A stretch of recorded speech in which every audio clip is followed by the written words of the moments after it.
What's going on, everyone? Welcome back to the Cold Sheet Podcast. If you're new to the show, it's your boy, Rashid White. All right, let's get into it. You guys see the graphics. You see the actual title of today's show. Colin Cowherd blames LeBron James for the Knicks' loss. He doesn't look at any of the other players pretty much. Just pretty much LeBron James, I believe. I didn't actually see this video yet. But let's get into what he actually has to say. And let's see whether he's right or wrong. Mikal Bridges, that if you put them on the trading block, people would be interested in them. The Lakers are 29-19. LeBron's 41. And when he and Luka are on the court together this season, they're on minus 70. They can't play together. Why? Because something I've been shouting from the beginning of the season. Do not be fooled by the Lakers. The Knicks are not fooling you. The Knicks fired a coach they shouldn't have. They brought in Mike Brown. He's a veteran. It's going to take him a while to figure it out. The Knicks fans wanted to jump off one of those, those New York, Midtown buildings. Take a deep breath. New coach. The Knicks have a lot of elements that a lot of teams would like to have. OG, you could trade him tomorrow. Mikal Bridges, Josh Hart, Jalen Brunson, even Cat can score against almost any big. The Knicks are not fool's gold. But what you're watching with LeBron, I saw a stat this morning. Do you know who the three slowest defensive players in the league are? James Harden is number one. Do you know who number two is? LeBron. You know who number three is? Luka. In the entire league, they have two of the three slowest players. What does that mean? It's roster construction.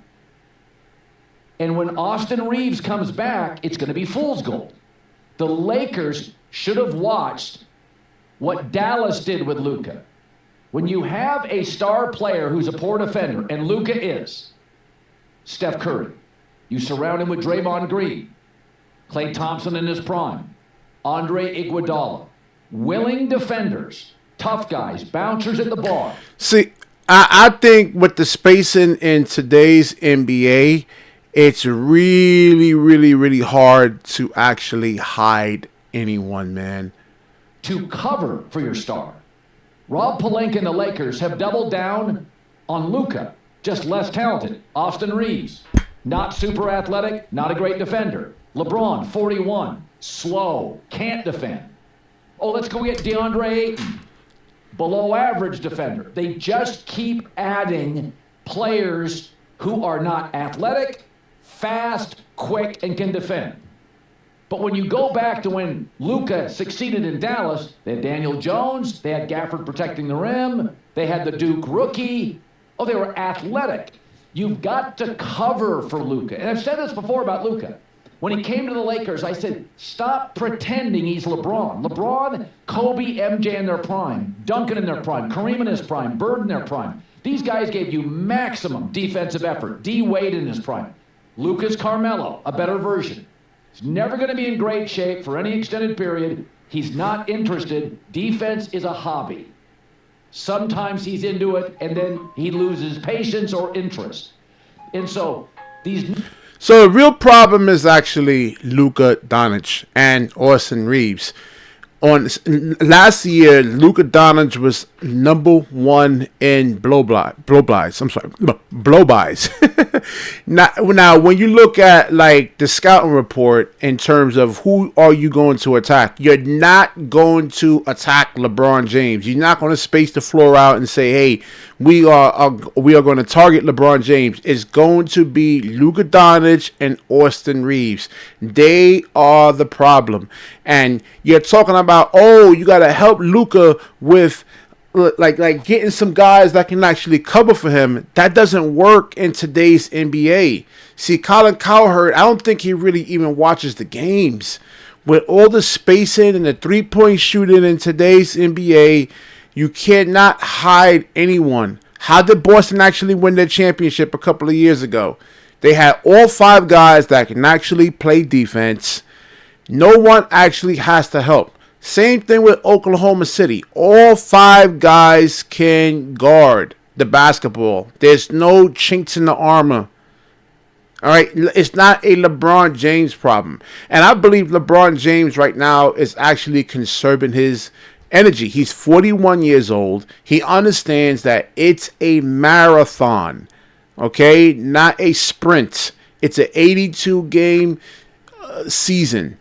And now then you got the playoffs, which is actually totally a different season. Who cares if the Lakers actually lost to the Knicks? Right? I mean, it's not like the Lakers are going to go to the finals. I don't believe the Knicks are going to go to the finals. So it's like, all right, who cares? It's an East Coast it's an East Coast team versus a West Coast team. Now, if it was someone in their own division that they probably have to face in the playoffs, yeah, I would be definitely much more concerned about that. But you cannot hide. This is not the 90s where you could say, oh, put Luka Doncic on Charles Oakley or something like that. Or put him on Sam Perkins, who's not a Paolo Banchero. He was just a three-point shooter. And that's what he pretty much gave you right there. And that's nothing else. You cannot hide all the three-point shooting. You can't give up high percentage looks. Luka Doncic and Austin Reeves, and pretty much, like he just said, the roster construction. Why he's always blaming LeBron James, he shouldn't be in this topic of conversation whatsoever. New owners inherited this Lakers situation. Okay, the Knicks record looks like the Lakers record, but when they play, you can see the clear difference. They've got OG's a defender. By the way, the Knicks realize Jalen Brunson's a below-average defender. So they get guys who can defend. Mikal Bridges, OG. Josh Hart, it gives you everything he's got. Right? They had the kid, DiVincenzo, who, by the way, done a great defender, great effort player. But they had to eventually move off him. Another great tough guy. So I'm watching this yesterday, and it's you see the records, and a lot of people would say, well, the Lakers have got it going because they've got the best player, Luka. But do the Lakers and the new owners realize when you have Luka, you've got to build a wall of athletic defenders around him. And Austin Reeves and LeBron, that's not the answer. That is the opposite of the answer. And those athletic defenders on the other spectrum have to be able to score the basketball too. They have to be able to shoot the basketball, shoot a decent clip from three. Because if they can't shoot threes, then all I got to do is just drop back. I don't got to play up on them. And that causes spacing issues in terms of like being able to drive the basketball and get high percentage layups or dunks, whatever. It's hard. Rob Pelinka destroyed the roster. He didn't look at the league and how it was actually going. You get a guy like Austin Reeves in there who is an undersized, below the rim guy. It doesn't match up to any of the physical, long 6'7", 6'8", 6'9" wings. I mean, he's a total liability out there.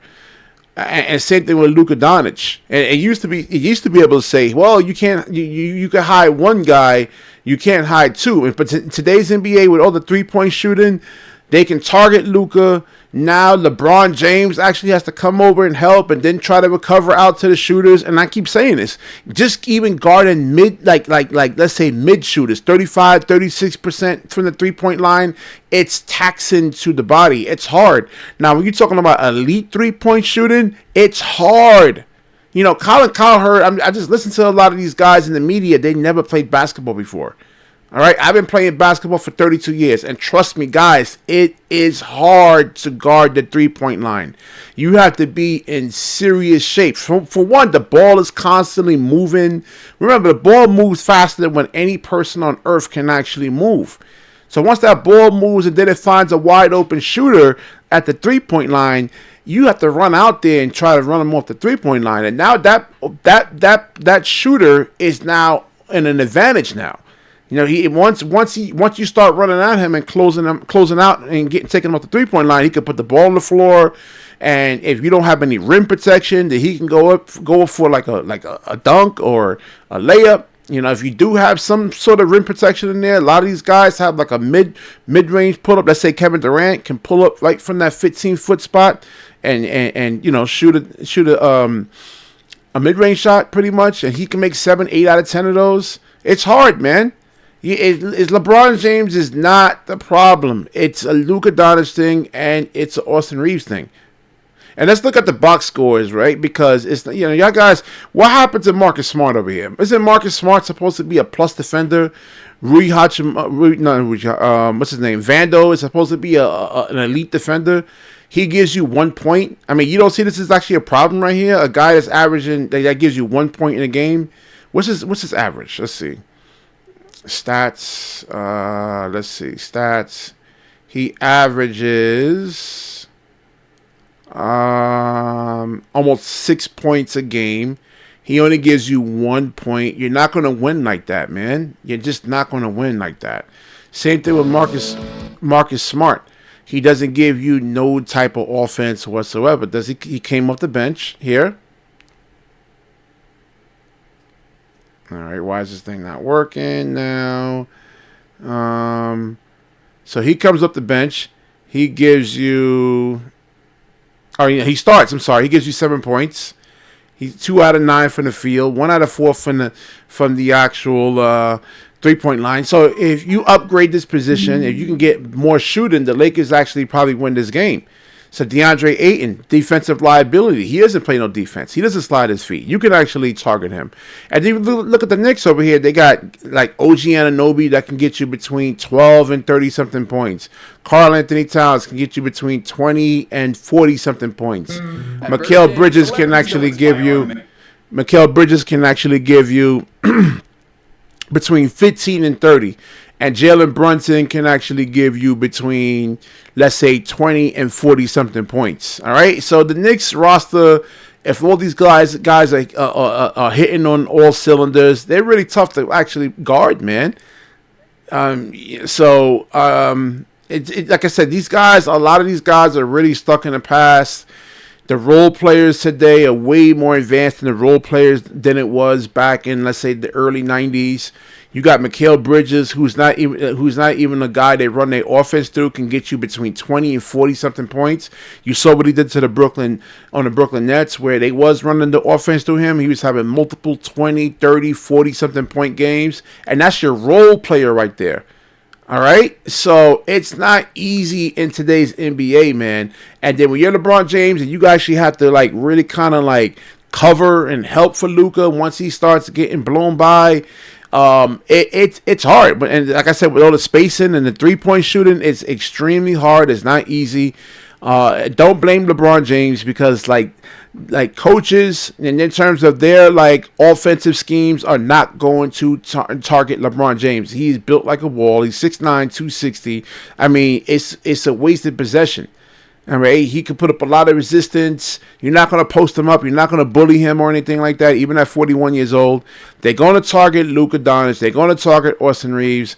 These two are the main problems. You can't look at it from scoring because, not every single night, these guys are going to be able to hit shots and hit buckets. And then on top of that, what you could give more consistently, let's say, than your offense is consistent defensive effort, which Luka...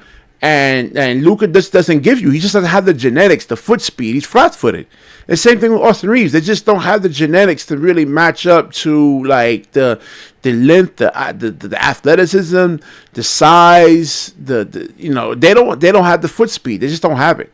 And the problem is like even like let's say lateral movement. They can't do it. They can't slide their feet, and then from them actually guarding the 3-point line, they don't have the quickest feet to get out to 3-point shooters. So there's like a total liability out there, man. All right, so I will wrap this video up. Definitely like, comment, subscribe. Certainly share the video. And when you share, the universe certainly shares back with you. Peace.